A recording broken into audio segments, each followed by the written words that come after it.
নমস্কার। আমাদের আজকের কবিতা কিন্তু কিছুই আর পারলাম না। স্বার্থপর তো আমি কোন জন্মলগ্ন থেকেই, লুটিয়ে পড়লাম, হাঁপিয়ে উঠলাম, শুধু মাটির ওপর ভর করে নিজেকে সামলে নিলাম। দুই হাত দুই পা আমায় বল দিল। জেনেছি আগেই কেউই থাকবে বলে আসে না, শুধু মেনে নিতে বাকি ছিল। কিন্তু যে এমন ভাবনা ভাবলো, সে কি সবার জন্য দাঁড়িয়ে থাকার গরজ দেখালো? যুগোপযোগী হলাম আমি? ঝড় বাদলায় গাছের পাতার মতন খণ্ড বিখণ্ড হলাম। আকাশ জুড়ে আক্রোশময় মেঘের আড়ালে ভেসে থেকে থেকে যেন এক বাহিনী গড়লাম দিগ্বিজয়ীর মতন।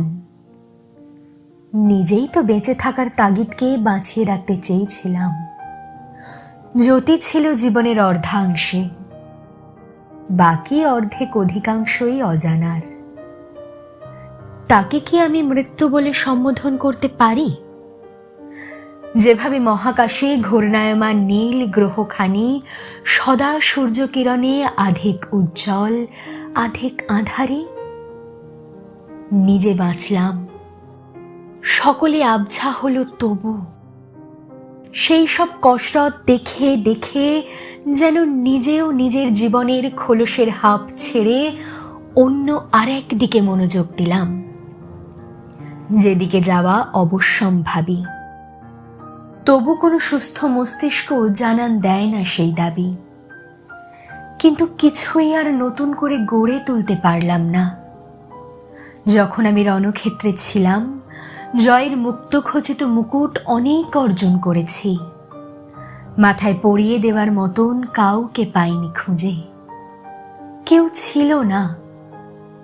সকলে তো রাতের নক্ষত্রের মতন উদার হয় না। তাই নিজের পাওয়া না পাওয়ার হিসেবটা আর মেলাতে মন চাইল না। আসলে আমি বেশ নিরীহ ছিলাম, এত নিরীহ নিষ্পৃহ যে স্বয়ং ঈশ্বরও লজ্জিত হবেন।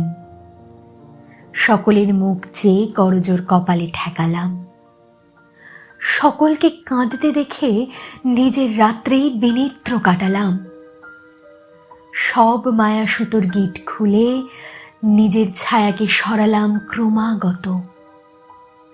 কিন্তু কিছুই তো আর পারলাম না।